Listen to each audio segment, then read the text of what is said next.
Assalamualaikum bang. Waalaikumsalam. Ui bang. Alamak. Kedai baru ni?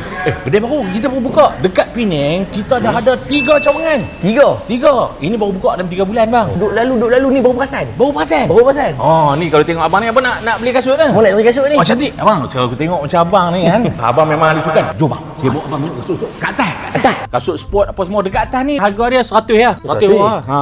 Yang bawah tu agak tinggi sikit lah. Okey, ni kasut-kasut sport lah. Macam-macam kasut ada ni apa semua. Kalau tengok abang ni, macam main bola apa semua kan. Mana yang abang recommend, saya cuba cari. Okey, kalau tak mau kasut sport tak apa bang. Okay. Kita ada kasut-kasut untuk nak pergi jalan apa semua ada. Dekat bawah ada, dekat situ ada main-main ni. Bukan kata lelaki ke perempuan pun beli-beli. Kau nak beli kat perempuan abang apa semua kan? Ya. Ha, tengok tak ada. Tak tahu yang mana. Mengah bang. Mengah. Kita tengok bawah. Kita tengok kat bawah. Okay. Tak patut tadi abang cakap kat bawah dulu. Saya penat tau. Main. Abang tengok customer punya ramai bang. Sebab apa? Kasut kita semua kualiti baiknya. Dan saya nak bagi tahu bang, kat sini kita buat promosi bagus punya. Kalau abang beli lebih daripada RM130, abang dapat cabutan bertuah. Dapat buat beli motor, kita ada PS5, kita ada duit cash, kita ada juga hadiah-hadiah lain. Tidak hotel tak ada? Buka kaki tadi. Yang ni buka kaki? Tak apa. Sikit setahun. Tipu saya. Abang boleh ambil yang mana-mana kasut RM130, kita bagi hadiah cabutan bertuah, kita ada motor.